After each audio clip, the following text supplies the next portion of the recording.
Welcome to the Deep Dive. Today, we're getting into a really fascinating topic. Definitely. It's this intersection of technology, our everyday devices, and the realm of unseen beings. Yeah, it's quite a unique perspective. And our guide for this is Sheikh Nurjan Miramati, based on his teachings, specifically from a YouTube video talking about jinns, demons, tech, quantum computers.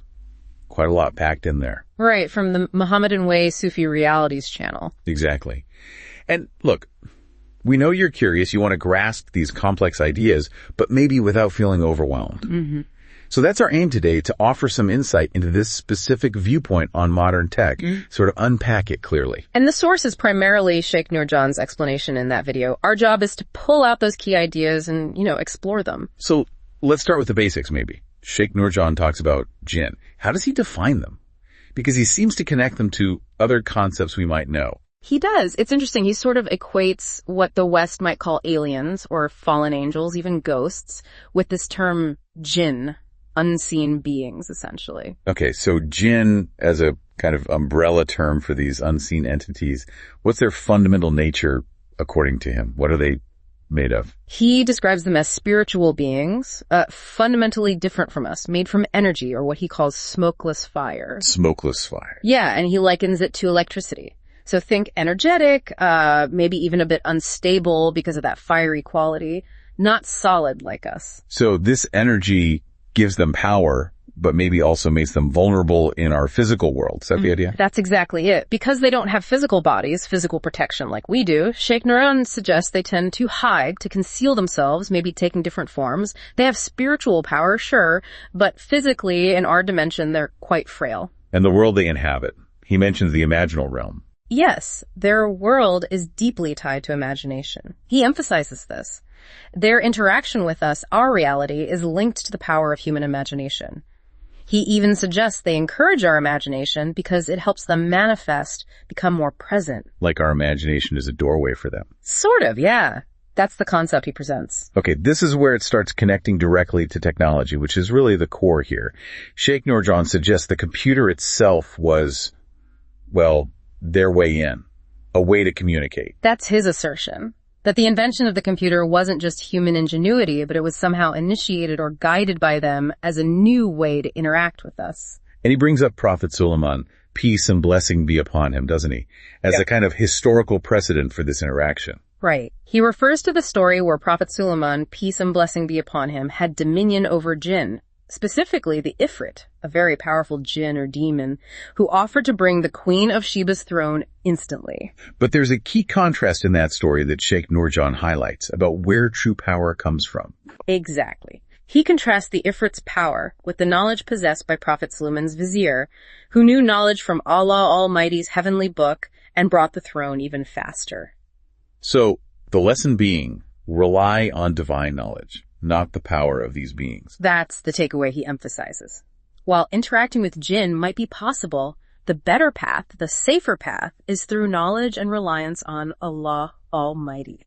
And so, he sees computer software, programming languages, as tools translating our requests into something the jinn understand. Yes, that's his interpretation. That these systems, down at their core, translate human language, human intention into a format these energetic beings can grasp and then act upon. Almost like we're sending commands into their realm via the machine. Which leads him to talk about the language itself, numbers, not letters, being fundamental. Right. He argues the universal language isn't English or Arabic or anything like that, but numbers. Because numbers are precise, less prone to error or misinterpretation than words. He calls it an angelic language almost. He does, like a pure form of communication that works consistently, even across different types of Allah Almighty's creation, a foundational code. So how do our spoken words get turned into this code, this machine code? He describes it as a process of breaking things down.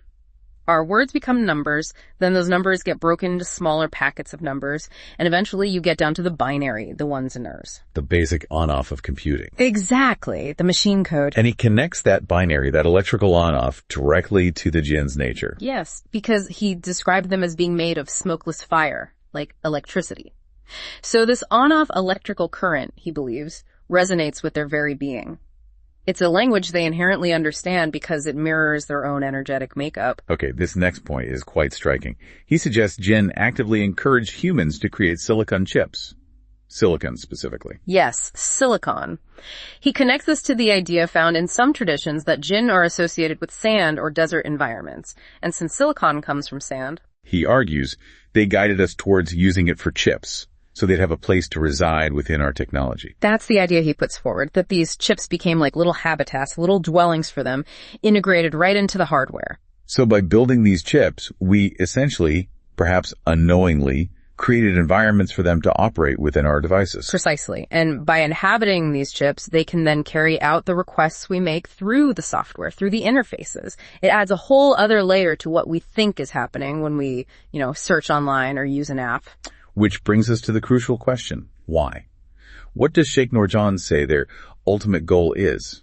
Their intention? According to Sheikh Nurjan, the ultimate goal is to gain worship from humanity. To be seen as gods. Essentially, yes, to be seen as lords, protectors, providers. Anything that takes belief away from Allah Almighty, that's the core motivation he identifies. You mentioned the alien channel, for instance. Yes, he uses that as an example of narratives. They might promote the idea that extraterrestrials, which he equates with Jinn, were our creators. It serves that goal of positioning themselves as the source, undermining belief in Allah Almighty. And they use fear too.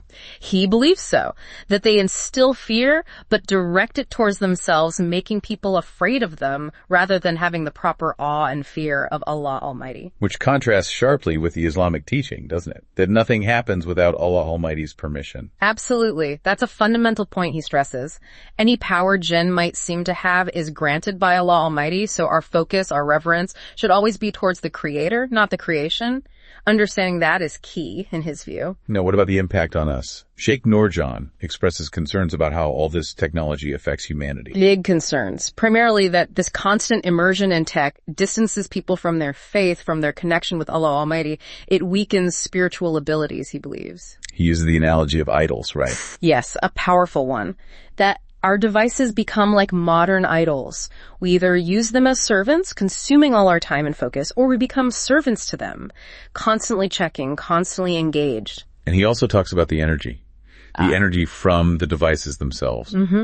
He suggests the electromagnetic frequencies, the energy these devices give off, can actually affect our own human energy, our focus, making it harder to concentrate, potentially weakening our belief, and even our desire for real human interaction. Face-to-face connection suffers. Right. We get lost in the digital world. And looking forward, he mentions a future integration.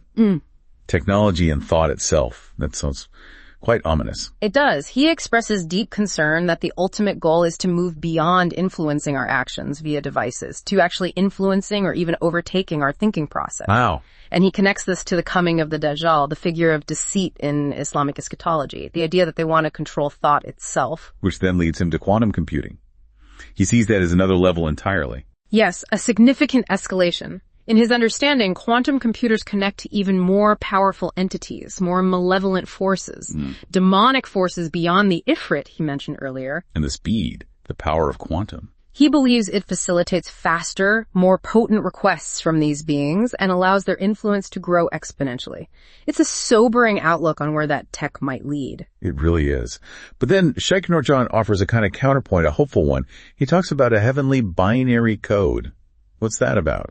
It's a really beautiful concept. He contrasts the earthly ones and zeros, which he sees as potentially manipulated by shayateen or negative forces, with a machine language of the heavens. And this heavenly language acts as a filter. Exactly, a filter, a purification process. He says our prayers, our intentions, our desires, as they ascend towards the divine, they pass through this heavenly code, ensuring only what's pure and aligned actually reaches.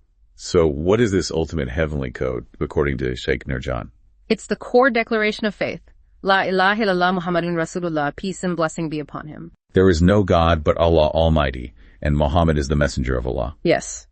That declaration is the ultimate machine language of paradise, the code that connects us to the divine reality. And he even breaks that down using the on-off analogy, like binary. He does. He interprets La ilaha illallah, the affirmation of Allah Almighty's oneness, as the on state, the ultimate reality. Okay. And Muhammadun Rasulullah, peace and blessing be upon him, affirming the prophethood represents the off state, but off in the sense of perfect servitude, humility, being nothing in the presence of the One, the state exemplified by Prophet Muhammad, peace and blessing be upon him. That's a profound analogy. Oneness and surrender. Exactly. Unity in that perfect state of nothingness before the divine. He also brings in the number 19, connecting it to this heavenly code.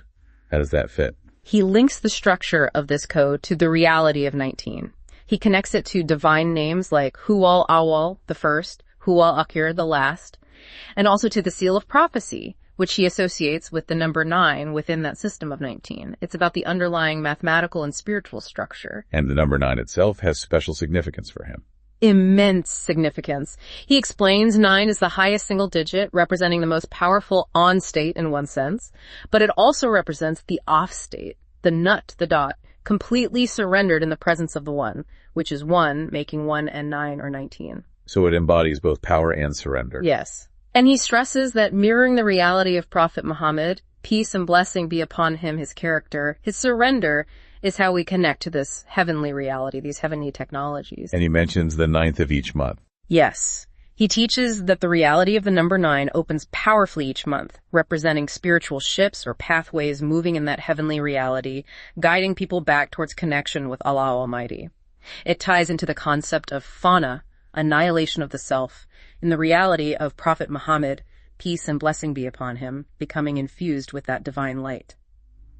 So wrapping this up, we've journeyed through Sheikh Nurjan Mehrmati's perspective, linking our tech to Jinn, their intentions, and this contrasting idea of a heavenly code. Yeah, it's definitely a unique lens. It connects the dots between Jinn, their fiery nature, silicon chips as dwellings, their goal of seeking worship, and the potential dangers of our reliance on tech. But also offers that spiritual counter-narrative centered on faith and the reality of Prophet Muhammad, peace and blessing be upon him. Right. It's a framework that sees both a potential spiritual hazard in technology and a divine counterpart, a heavenly system to connect with. It really gives you a different way to think about your phone, your computer, everything. Its potential influence maybe on belief and connection. Absolutely. So the final thought for you listening is maybe to consider this perspective from Sheikh Nurjan. How might it influence how you engage with technology? How might it make you think about unseen forces, reality itself, and the importance of spiritual awareness in this very tech-heavy world? Lots to think about there. Thank you for joining us for this deep dive.